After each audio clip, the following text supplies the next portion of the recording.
अस्सलाम वालेकुम। टॉपिक आज हम स्टार्ट कर रहे हैं, आपका स्टैंडर्डाइज टेस्ट का पहला टॉपिक है। और ये क्योंकि फाइनल टर्म्स की प्रिपरेशन चल रही है तो उसके लिए मैंने आपके लिए ये डिज़ाइन किया था, ताकि आप लोग, वैसे तो हम ये सारी चीज़ें डिटेल में पढ़ चुके हैं, लेकिन एक क्विक रिवीजन भी हम इस तरह कर लेंगे इंशाल्लाह, और आप लोगों को इंशाल्लाह फ़ायदा भी हो जाएगा। आप लोगों की जो प्रिपरेशन है वो भी हो जाएगी। दूसरा ये कि आपके लिए आसान हो जाएगा चीज़ों को अंडरस्टैंड करना। तो कोशिश किया करें कि जो लेक्चर मैं अपलोड करता हूँ, आप ड्यूरिंग द लेक्चर अपने पास कोई कॉपी पेंसिल ज़रूर रखें, ताकि आप उसको लिख लें, साथ साथ नोट कर लें। और ये लेक्चर जो है ये हम, आपके बोर्ड पे नज़र आ रहा होगा। फ़िलहाल जो हम स्टैंडर्डाइज टेस्ट के सिलेबस है उसमें सबसे पहला टॉपिक जो है हमारा कंपोजिशन ऑफ मैटर, उसको हम लोग स्टडी कर रहे हैं। और हमारे जो टॉपिक्स हैं वो यहाँ से हम लोग स्टार्ट करेंगे। ये सारी वही चीज़ें हैं जो पढ़ी हुई हैं, लेकिन इसको कंपाइल कर दिया मैंने फिर एक जगह पे दोबारा से नोट्स को मजीद आसान कर दिया। तो मैटर एंड इट्स क्लासिफिकेशन, जैसे मैंने आपको बताया था कि मैटर क्या है, केमिस्ट्री को हम अक्सर कहते हैं कि ये स्टडी ऑफ मैटर है। अब मैटर के अंदर सब्सटेंस, कंपाउंड, एलिमेंट, मिक्सचर कुछ भी हो सकता है। मैटर के अंदर मुख्तलिफ प्रॉपर्टीज होती हैं, जैसे स्मेल है, कलर है, टेस्ट है। हम दो तरीके से मैटर को डिस्टिंग्विश करते हैं, between physical and chemical properties. तो फिजिकल और केमिकल प्रॉपर्टीज के बारे में आपको बता चुका हूँ। किसी चीज़ की स्मेल क्या है, कलर क्या है, टेस्ट क्या है, ये फिजिकल प्रॉपर्टी है। उसका रिएक्शन क्या है, वो उसकी केमिकल प्रॉपर्टी है। नमक को देखें तो वाइट है, नमक की स्मेल नहीं है। नमक को चखें तो हमें उसका नमकीन जायका आता है, ये फिजिकल प्रॉपर्टी है। लेकिन नमक की केमिकल प्रॉपर्टीज क्या है, नमक आपकी बॉडी में जाकर बीपी को शूट करता है। It means it is reacting in your body like something chemical is happening over there. तो ये चीजें छोटी छोटी जो आपने याद रखनी है सब्सटेंसेस हैं। तो हम बिल्कुल छोटी छोटी डेफिनेशन से स्टार्ट करते हैं। मैटर क्या है, एनीथिंग जिसका मैस होता है और वो स्पेस ऑक्यूपाई करती है। इसके तीन फेजेस, जैसे सॉलिड, लिक्विड, गैस। आगे जाके ये फेज भी हम लोग देख लेंगे। सब्सटेंस क्या है, substance is a matter in which homogeneous and all parts alike. यानी सारा सब्सटेंस कह लें कि जो आपके पास किसी चीज की प्योरेस्ट फॉर्म होती है ना, प्योर फॉर्म, उसको हम कहते हैं वो होमो, एक जैसी होती है। होमोजेनियस मीन एक जैसी होती है। एलिमेंट क्या है, एलिमेंट प्योर सब्सटेंस है। Element are pure substances. यानी बिल्कुल सिंपल वर्ड में एक्सप्लेन करें तो एलिमेंट क्या है, जैसे मैं कहूँ कार्बन है, आपके पास कार्बन राख मौजूद है, कार्बन ब्लैक मौजूद है। तो उसकी प्योर, यानी जो प्योर सब्सटेंस है, असल में उसमें क्या मौजूद है, एलिमेंट्स मौजूद है। वो एलिमेंट से मिलकर बना है। जैसे गोल्ड, 24 कैरेट गोल्ड जो है, उसमें गोल्ड के एलिमेंट्स हैं। इसी तरह हवा में जो ऑक्सीजन है, 21% ऑक्सीजन है, और वो क्या है, अगर वो प्योर है तो यानी सिर्फ ऑक्सीजन की बात है, उसमें कोई और चीज यहाँ पे ऐड अप नहीं है। कंपाउंड क्या होता है कि जब दो चीजें आपस में रिएक्ट करती हैं और वो केमिकली एक दूसरे के साथ मिलकर कोई तीसरा प्रोडक्ट बनाती हैं, इसको हम लोग कंपाउंड का नाम देते हैं। इसकी एक बड़ी सिंपल सी एग्जांपल हम यहाँ करते हैं। जैसे अगर मैं एग्जांपल दूं, ध्यान रखते हैं कि लेट्स सपोज मैं कहता हूँ कि आपके पास कोई कंपाउंड है, से हाइड्रोजन, और आप इसको मिलाते हैं ऑक्सीजन से। आपको इसके लिए किसी इलेक्ट्रिक स्पार्क या किसी इनिशिएशन की जरूरत होगी, किसी ऐसे कंपाउंड, किसी ऐसे कंडीशन की जरूरत होगी, जैसे कुछ स्पार्क हुआ या कोई हम इलेक्ट्रिकल ग्लो करते हैं, कुछ भी करते हैं, और ये आपस में रिएक्ट करके, तो ये आपके पास प्योर फॉर्म थी सब एलिमेंट्स की, ये कंपाउंड बना, ये भी प्योर फॉर्म है, तो ये कंपाउंड में बन गए। जब वो केमिकली रिएक्ट करते हैं, पुराने बॉन्ड टूट जाते हैं और नए बॉन्ड बन जाते हैं, तो ये आपके पास कंपाउंड है। अगर हम मिक्सचर की बात करें तो मिक्सचर दो या दो से ज्यादा सब्सटेंसेस जब आपस में मिक्स करते हैं। याद रखिएगा, मिक्सचर और कंपाउंड में हमेशा फर्क होता है। मिक्सचर जो है उसमें आपके पास फिजिकल इंटरेक्शन होती है, कंपाउंड में केमिकल यानी ये इंटरेक्शन जो है ये केमिकल है। जैसे मैं एक सिंपल सी बात करता हूँ, नमक को पानी में डालूंगा तो एक फिजिकल चेंज आएगा, ये एक मिक्सचर बनेगा। और अगर मैं कैल्शियम ऑक्साइड को पानी में डालूंगा तो ये एक कंपाउंड बनेगा। बड़े सिंपल वर्ड्स में बता रहा हूं। तो आप सिंपल याद रखिए, जब चीज केमिकली रिएक्ट कर जाती है तब वो कंपाउंड बन जाती है, जब वो फिजिकली इंटरेक्ट करती है तब वो एक मिक्सचर की शक्ल में मौजूद होती है। मिक्सचर की फर्दर टाइप्स थी जो हमने पढ़ी थी। मिक्सचर मैटर के अंदर दो चीजें आ गई यहाँ पे, ये टेबल बड़ा अच्छा डिफाइन कर रहा है। मिक्सचर मिक्सचर होमोजीनियस भी हो सकता है, हेट्रोजीनियस भी हो सकता है। होमोजीनियस क्या होता है? जिसमें एक जैसी कंपोजिशन हो जाती है। आप चीनी को अच्छी तरह चाय में मिक्स कर दें तो थ्रू आउट द कप जो आप सिप लेंगे चाय के, सबके अंदर चीनी का एक जैसा टेस्ट आ रहा है। ये एक होमोजीनियस मिक्सचर है। और हेट्रोजीनियस मिक्सचर क्या है? जिसमें आपके पास ऐसी चीजें, जैसे आप सूप पी रहे हैं तो सूप होमोजीनियस नहीं है, वो हेट्रोजीनियस है। उसमें मुख्तलिफ कंपोनेंट्स आपको अलग अलग नजर आ रहे हैं, दैट इज एन हेट्रोजीनियस। और सब्सटेंस क्या है? सब्सटेंस की दो फॉर्म होती है, एक एलिमेंट होता है और एक कंपाउंड होता है। एलिमेंट्स आपस में रिएक्ट करके कंपाउंड बनाते हैं। कुछ एलिमेंट जो है वो नॉन रिएक्टिव भी होते हैं, जिनको हम नोबल गैसेस कहते हैं। और वो क्योंकि स्टेबल होते हैं, उनका ड्यूप्लेट और ऑक्टेट कंप्लीट होता है। या आप मेरे पिछले लेक्चर सुनेंगे जो आपको समझ आ गए। एनीवेज, यहाँ से हम चलते हैं फिजिकल प्रॉपर्टीज की तरफ। मैंने ये बता चुका हूँ आपको। और केमिकल प्रॉपर्टीज हैं, you will just read them इंशाल्लाह। और मैं उम्मीद हूँ कि आप इसको कर लेंगे। फिजिकल चेंज क्या है? जिसको आप कंपोजिशन को चेंज नहीं करते। जैसे आप किसी बर्फ को पानी बना दे तो फिजिकल चेंज आ रहा है। और पानी को वेपराइज कर दें, यानी लिक्विड को वेपर्स में कन्वर्ट कर दें, तो वो भी फिजिकल चेंज है। लेकिन केमिकल चेंज क्या है? जब उसको हम बिल्कुल ही चेंज कर देंगे।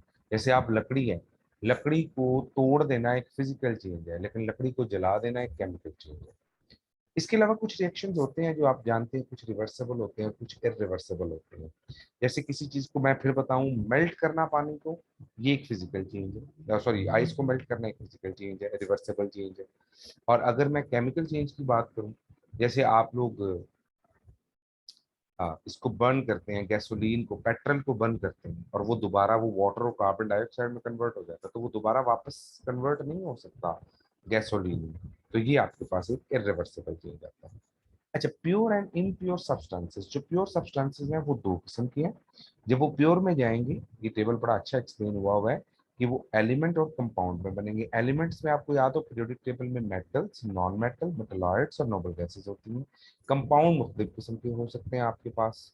जैसे हमने पढ़ा था कि आपके पास HCl एक कंपाउंड है, H2SO4 जो है ये एसिड है, ये भी एक कंपाउंड है। NaCl एक कंपाउंड है। ये मिक्सचर जो डिफरेंट एलिमेंट को आपस में केमिकल रिएक्ट करवाने के बाद बन रहे हैं। इम्प्योर सब्सटेंसेस की अगर बात की जाए तो उसमें मिक्सचर आ जाते हैं। मिक्सचर होमोजीनियस भी हो सकते हैं और हेट्रोजीनियस भी हो सकते हैं। ठीक है, उसमें दो डिफरेंट कंपोनेंट होते हैं, उनकी मिक्सिंग हुई होती है, उनमें रिएक्शन नहीं हुआ होता। ये याद रखिएगा, जब भी हम मिक्सचर की बात करेंगे उसमें रिएक्शन नहीं होगा। नो रिएक्शन, ये बात आप लोगों ने जहन में रखनी है, पेपर में पूछा जा सकता है। प्योर एंड इम्प्योर सब्सटेंस में याद रखिएगा, प्योर सब्सटेंसेस सिंगल कंपोनेंट के बने होते हैं, सिंगल एलिमेंट के बने होते हैं। इनको सॉलिड, लिक्विड, गैस में कैटेगराइज किया जा सकता है। ये 100% प्योर होते हैं। इनकी केमिकल प्रॉपर्टीज सारी एक जैसी होती है, जैसे gold, pure water, hydrogen gas. और अगर इम्प्योर सब्सटेंसेस की बात करूं तो मुख्तलिफ एलिमेंट्स आपस में मिले होते हैं। इसको होमोजीनियस और हेट्रोजीनियस में कैटेगराइज किया जाता है। इनकी फिजिकल प्रॉपर्टीज भी वेरी करती हैं और इनकी प्योरिटी लेस देन 100% होती है। इनमें डेफिनेटली कुछ ना कुछ impurities जरूर होगी। Chemical properties are varying definitely, and oil, water, sand, sugar, these are all actually the examples of impure substances. So states of matter and their mutual convergence. अब हम एक स्टेट से दूसरी स्टेट में जा सकते हैं। For example, if I have ice cube, then what I can do, I can simply melt it to convert into liquid, and when I will give more heat to that liquid, it will be converted into vapors. So I can then again condense the vapors again into liquid. Let me show you a very excellent example over here. ये देखें, एक steam यहाँ से निकल रही है। तो आप इसके ऊपर यहाँ किसी पैन में बर्फ डाल दें और ये स्टीम है। Now this is the process known as evaporation. Evaporate हो रहा है। और आप देखें कि वो यहाँ से लिक्विड दोबारा इसके साथ टकरा के वो वेपर्स ठंडे हो रहे हैं और दोबारा लिक्विड बन रहे हैं। यही मैकेनिज्म जो है हमारी बारिश का भी होता है, रेन में भी ऐसे ही होता है ना, कि पार्टिकल्स एवेपोरेट करते हैं और जब वो किसी ठंडी जगह से गुजरते हैं, जो बादल या क्लाउड्स हैं, तो वो दोबारा लिक्विड बन के गिरते हैं। So these are actually known as the changes known as physical changes. मैं कह सकता हूँ स्टेट्स ऑफ मैटर है और उनकी म्यूचुअल कन्वर्जेंस है, वो कन्वर्ट हो सकते हैं। इसमें टेम्परेचर और प्रेशर की कंडीशंस आ जाती हैं। तो यहाँ से देखिए, मेल्टिंग है, फ्रीजिंग है स्टेट्स ऑफ मैटर में, मेल्टिंग फ्रीजिंग आप पढ़ लेंगे, किसी सॉलिड में कन्वर्ट करना है, ये फ्रीजिंग कहलाता है, ये मेल्टिंग है। इस तरह ये सॉलिड्स की आपको मैंने प्रॉपर्टीज बताई थी, डेफिनेट शेप एंड वॉल्यूम होता है, हाई एट्रैक्टिव फोर्सेस होती हैं इनमें, इनकी अपनी लाइक फिक्स शेप होती है सॉलिड्स की। इस तरह लिक्विड जो हैं उनकी कोई शेप नहीं होती है, लेकिन उनका वॉल्यूम होता है, उनके अंदर IMFs होती है, इंटरमोलेकुलर फोर्सेज होती हैं। और गैसेस के अंदर ये चीजें नहीं होती, no defined definite shape of volume etcetera, ये चीजें आपके पढ़ने वाली हैं। आई एम वेरी होपफुल, जो पुराने लेक्चर्स हैं उसमें ये चीजें लिखी हुई हैं। Let me explain this diagram कि हम सॉलिड से जब लिक्विड में जाते हैं तो हम ऐसे इसको हम मेल्टिंग कहते हैं, और लिक्विड से सॉलिड में आने को हम फ्रीजिंग करना कहते हैं। इसी तरह लिक्विड से जब हम गैस में कन्वर्ट करते हैं किसी कंपोनेंट को तो वो वेपराइजेशन होता है, और गैस से दोबारा जब लिक्विड में कन्वर्ट करते हैं तो वो कंडेंसेशन कहलाता है। दिस इज अ प्रोसीजर जिसमें हम सॉलिड को डायरेक्टली गैस में कन्वर्ट करते हैं, so that procedure is known as sublimation. और जब हम किसी गैस को अगेन सॉलिड में डायरेक्टली कन्वर्ट करते हैं लिक्विड स्टेट में जाए बगैर, तो ये कहलाती है डेपोजिशन। एक चौथी स्टेट भी है, ये फोर्थ स्टेट ऑफ मैटर है, और ये प्लाज्मा की स्टेट होती है। हाई टेम्परेचर के ऊपर मॉलिक्यूल एक दूसरे से बहुत जोर से कोलाइड करते हैं। मिसाल के तौर पे ये एक वाटर का मॉलिक्यूल है और ये एक वाटर का मॉलिक्यूल है। सॉलिड में ये बहुत क्लोज होंगे, जस्ट लाइक दिस। लिक्विड में ये एक दूसरे से थोड़े दूर होंगे। गैस में ये एक दूसरे से बहुत ज्यादा दूर होते हैं। लेकिन जब हम प्लाज्मा की बात करते हैं तो वाटर के मॉलिक्यूल एक दूसरे से इतनी जोर से टकराते हैं कि उनके दरमियान बॉन्ड ही टूट जाते हैं। H अलग हो जाएगा, OH अलग हो जाएगा, यानी वो मिक्सचर बन जाएगा आयंस का। तो जब आप गैस को मजीद हीट करते हैं तो वो मिक्सचर ऑफ आयंस बन जाता है, जिसको प्लाज्मा कहते हैं।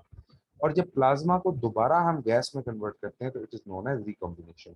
जैसे अगर मेरे पास 0 डिग्री टेम्परेचर हो तो मैं कहूंगा कि मेरे पास वो आइस की फॉर्म में मौजूद है। ग्रेटर देन 0 डिग्री जैसे ही मेरा टेम्परेचर होगा तो वो मेल्ट हो जाएगा, यानी लिक्विड में कन्वर्ट हो जाएगा। और ग्रेटर देन 100 डिग्री होगा तो वाटर का मॉलिक्यूल जो है वो वेपर्स में कन्वर्ट हो जाएगा। लेकिन अगर मैं टेम्परेचर को मजीद इंक्रीज करता जाऊं up to like 2000 degree Celsius, तो फिर मेरे पास प्लाज्मा की स्टेट आएगी। आपके जो सितारे हैं, आपका जो सूरज है, ये एक्चुअली प्लाज्मा स्टेट में है। तो उसमें मैटर की जो स्टेट है वो प्लाज्मा, और ये हाई एनर्जी स्टेट होती है, and you can see the energy there. किस तरह से आ रहा है, आपकी जो पिक्चर ट्यूब्स हैं मोबाइल फोन्स के अंदर, LEDs हैं, जो आपकी अब न्यू मॉडर्न बैटरीज जो आ रही हैं, ये सारी की सारी प्लाज्मा स्टेट में होगी। ठीक है, तो यहाँ पे मैंने इन तमाम चीज़ों को थोड़ा सा डिफाइन भी कर दिया। आई एम वेरी होपफुल कि आप ये पढ़ेंगे। एलिमेंट, कंपाउंड एंड मिक्सचर, ये आपके सामने हम इनको पढ़ चुके हैं। एलिमेंट क्या है, प्योर सिंगल सब्सटेंस, ये कुछ एलिमेंट्स की तस्वीरें भी मैंने लगाई हुई हैं। कंपाउंड क्या है, जब वो केमिकली रिएक्ट करते हैं, ये मैंने कुछ एग्जांपल्स लिख दी। मिक्सचर में आपके पास क्रूड ऑयल है, जैसे आप और कहेंगे जिसमें से पेट्रोल निकलता है।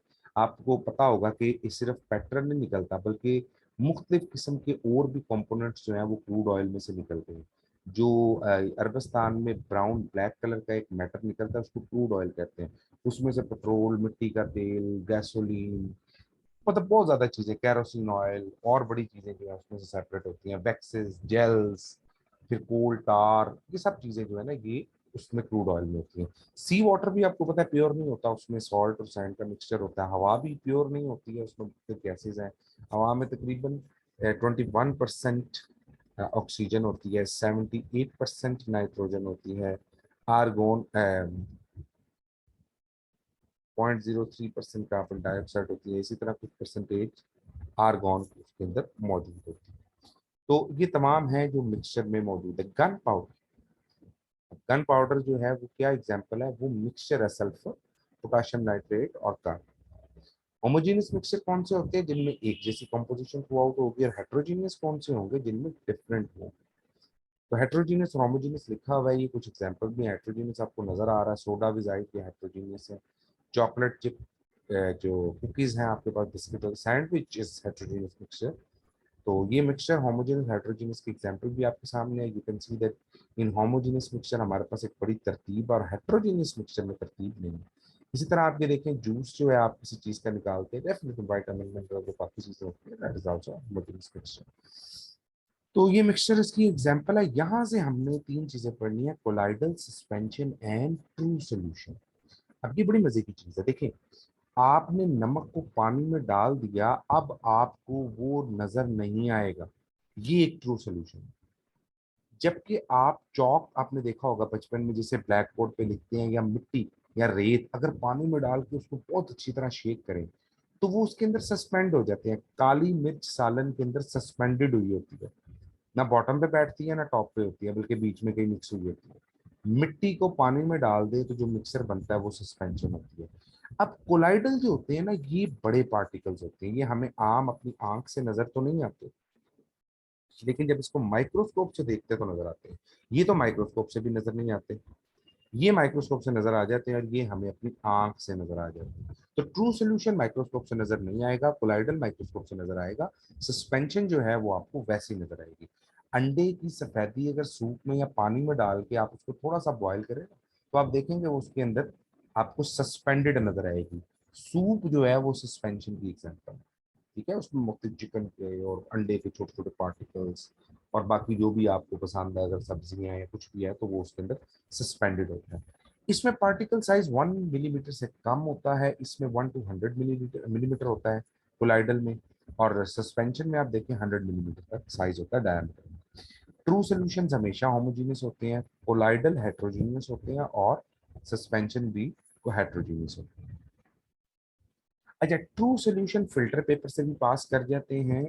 जब आप फिल्टर करेंगे ऐसे इसको निकल, और सॉरी ये फनल लगा के, तो आप किसी बीकर में अगर ऐसा सोल्यूशन पास करवाएं फिल्टर पेपर से, यहाँ फिल्टर पेपर आपने लगाया हो, तो उसमें से ट्रू सोल्यूशन जो है वो पास कर जाएगा। ये आपने याद रखना है, ट्रू सोल्यूशन इजीली इसमें से पास कर जाता है।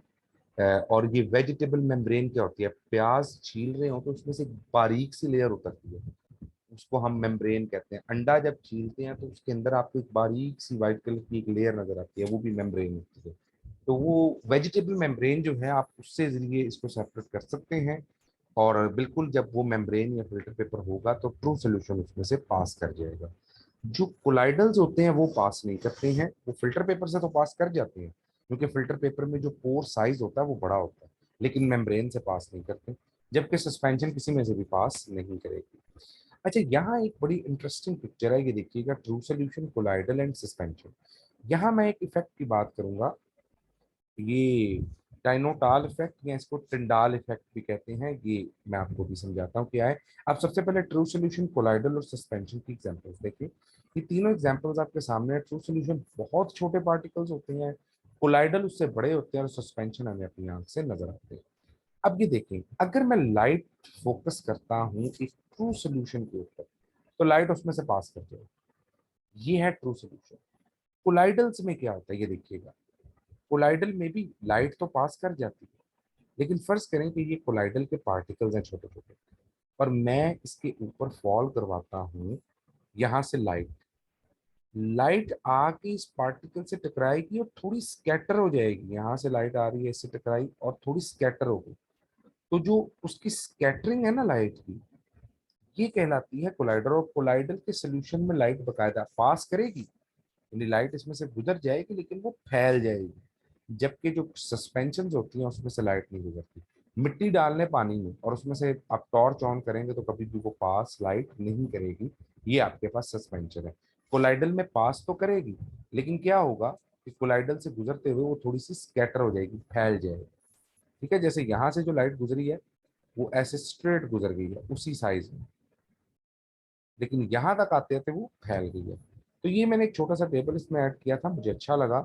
आप देख सकते हैं एग्जाम्पल 1 एंड सारी एग्जाम्पल है। अपीयरेंस क्लियर है, ये क्लाउडी मिक्सचर होता है और ये भी क्लाउडी मिक्सचर होता है। सेपरेशन, इसको हम सेपरेट नहीं कर सकते, इसको भी नहीं कर सकते, लेकिन यहाँ पे हम क्या कर सकते हैं, फिल्ट्रेशन के जरिए सेपरेट कर सकते हैं सस्पेंशन को। यहाँ आप उसको पड़ा रहने देंगे तो वो थोड़ी देर बाद बॉटम पे बैठ जाएगा, आप ऊपर से उसको सेपरेट कर लेंगे। जैसे कि हम पानी के अंदर चने जैसे आप भिगोते हैं पानी में, तो बाद में पानी निकाल देते हैं, चावल डालने हो पानी में तो पानी ऊपर से अलग कर लेते हैं और चावल अलग कर लेते हैं गिरा के। तो हम इस तरीके से भी सेपरेशन जो है वो कर सकते हैं।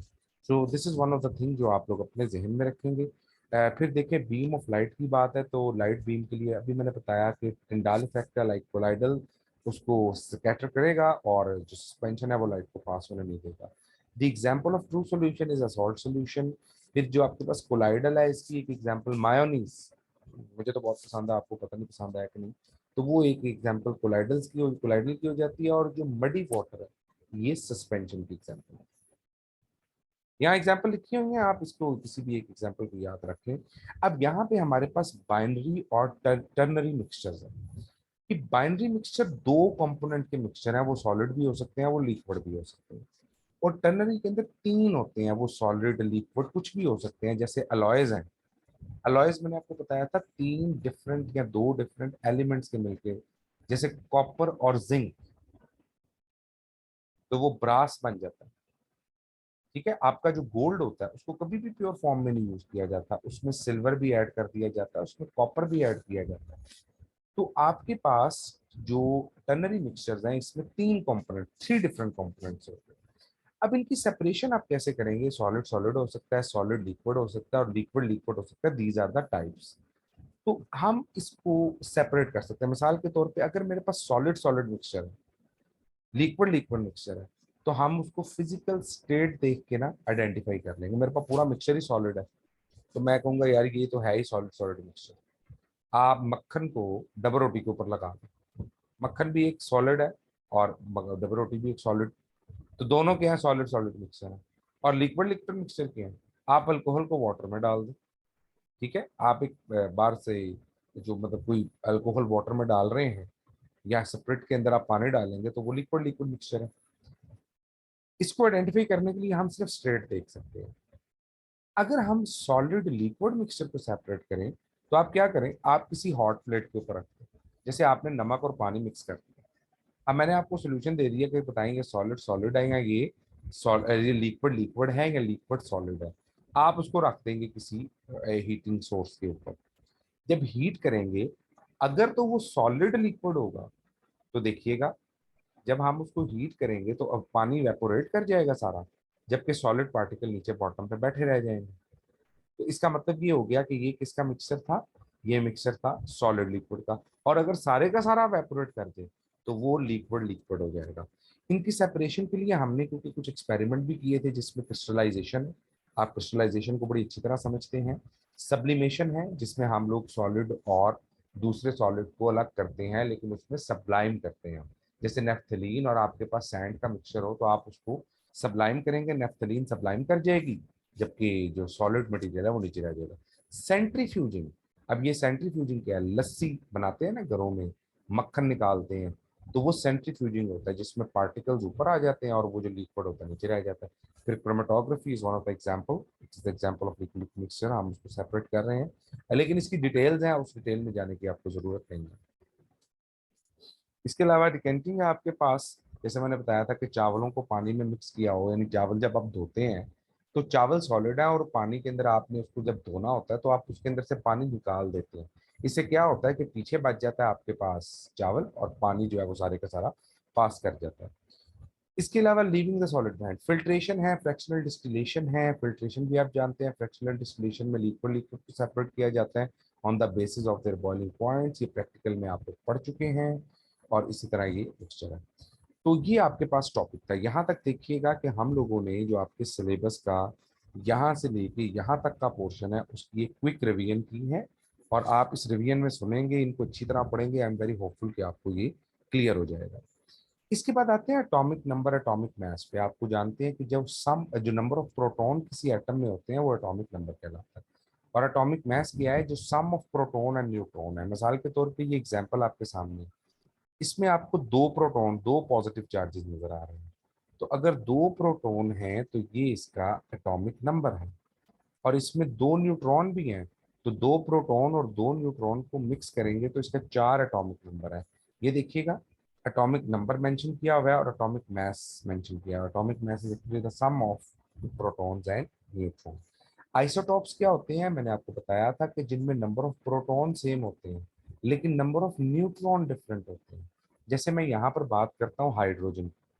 हाइड्रोजन में एक प्रोटॉन है और कोई न्यूट्रॉन नहीं है, तो ये एक प्रोटियम है। अच्छा, अगर मैं कहूँ कि उसमें एक प्रोटॉन है और एक न्यूट्रॉन है, एटॉमिक नंबर तो उसका वही रहेगा, having same element, atoms of same element, possess different masses but same atomic number। अब इसका एटॉमिक नंबर 1 ही रहेगा, लेकिन एक न्यूट्रॉन भी साथ ऐड हो गया तो इसके अंदर मास बढ़ जाएगा। ये पहले 1 1 था, यहाँ पर 1 और 1, यहाँ पर ये 1+1 लिखूंगा मैं एटॉमिक मास को, क्योंकि दो हो गए ना, एक न्यूट्रॉन का मास भी आ गया। और अगर मैं ट्रिटियम की बात करूं तो उसमें एक प्रोटॉन है और दो न्यूट्रॉन है।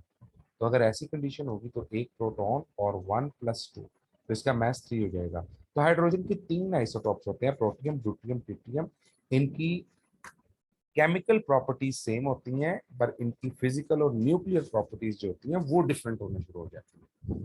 ठीक है, जैसे आम वाटर होता है आपके पास, वो सिंपल हम इस्तेमाल करते हैं, लेकिन जो न्यूक्लियर रिएक्टर होते हैं, जैसे एटम बम है, वो फट गया, कहीं पे चल गया, उसके इफेक्ट को कम करने के लिए आप ड्यूट्रियम का आइसोटोप यूज करते हैं। ड्यूट्रियम को डी से रिप्रेजेंट किया जाता है, हाइड्रोजन को यानी प्रोटॉन प्रोटियम को एच से रिप्रेजेंट किया जाता है, और जो ट्रिटियम है उसको टी से रिप्रेजेंट किया जाता है। तो यहाँ पर याद रखिएगा कि जो आपके पास D2 होता है, D2O, इसको हैवी वाटर कहते हैं, और ये न्यूक्लियर रिएक्टर में इस्तेमाल होता है। और ये समझने कि एटम बम को शिद्दत को कम करने के लिए, उसके रिएक्शन को रोकने के लिए इसको इस्तेमाल किया जाता है, कंट्रोल्ड रिएक्शन करवाने के लिए इस्तेमाल किया जाता है।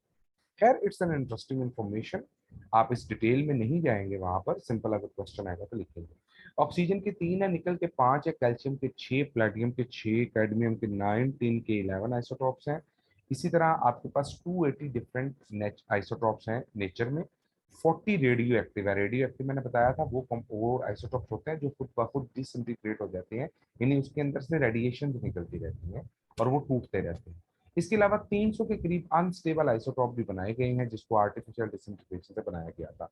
कुछ एलिमेंट ऐसे भी होते हैं जिनके आइसोटॉप होते ही नहीं, जैसे arsenic, chlorine, iodine and gold. It's just an information, ठीक है, आप जैसे एक बार इसको पढ़ लेंगे। फिर मैंने आपको रिलेटिव एटॉमिक मास के बारे में बताया था कि जब आप किसी के मास को कार्बन 12 के मास से कंपेयर करते हैं, ये आपको मेरे पिछले लेक्चर्स में इसकी डिटेल भी मिल जाएगी, बट राइट नाउ जब आप किसी चीज को कार्बन 12 आइसोटॉप से कंपेयर करते हैं, क्योंकि हमारे पास एक एटम का वजन तो हमें पता लग ही नहीं सकता, एटम बहुत छोटा है, एक फुल स्टॉप में 2 मिलियन एटम है, तो एक एटम का वजन कैसे निकालेंगे?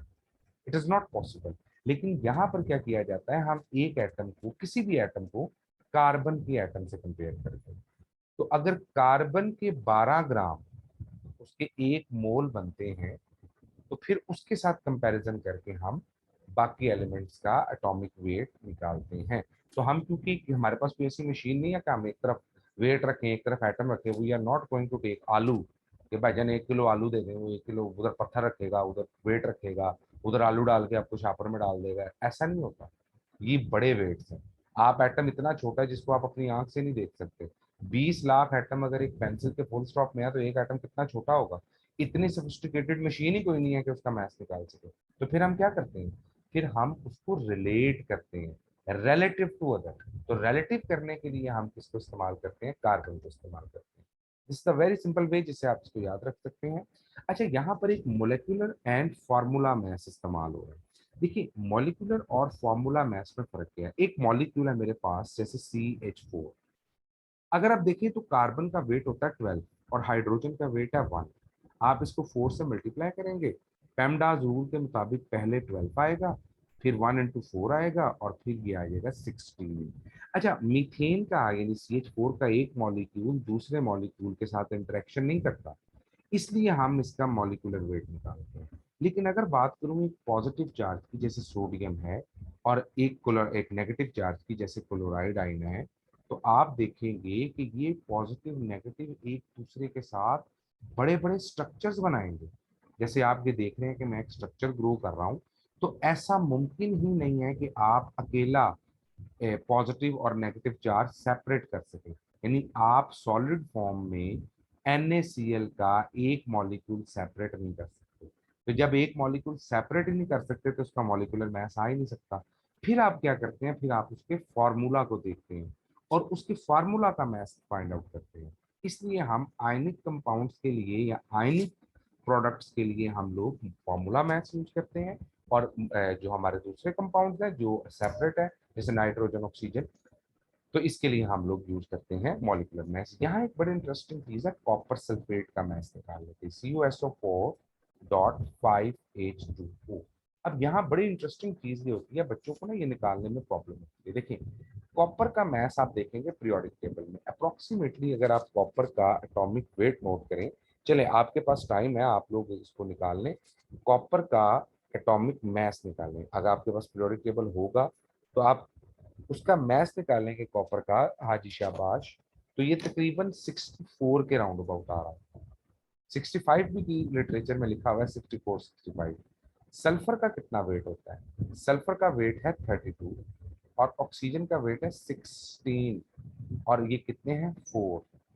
अच्छा स्टूडेंट यहाँ तक वेट निकालता है, ये जो डॉट का मतलब है ये वाटर इसके साथ केमिकली अटैच है और आपने इसका वेट भी निकालना है, तो 5 वैसे ही लिख देंगे और फिर ब्रैकेट में वाटर का वेट कितना होता है, हाइड्रोजन का 2 × 1 प्लस ऑक्सीजन का 16। तो आपके पास जब आप इसका टोटल का वेट निकालेंगे तो आपको यहाँ पर, ये अब आप कैलकुलेशन कर सकते हैं, बड़ी सिंपल कैलकुलेशन होगी। तो कॉपर सल्फेट के साथ अगर वाटर मॉलिक्यूल्स अटैच हुए हों तो आपने टोटल का वेट निकालना होता है। जब आप इस टोटल का वेट निकालेंगे तो ये अप्रोक्सीमेटली 160 आएगा। इसके यूनिट एटॉमिक मास यूनिट होते हैं, इसको एएमयू में रिप्रेजेंट किया जाता है। तो ये आप इसको कैलकुलेट खुद भी करें, ठीक है।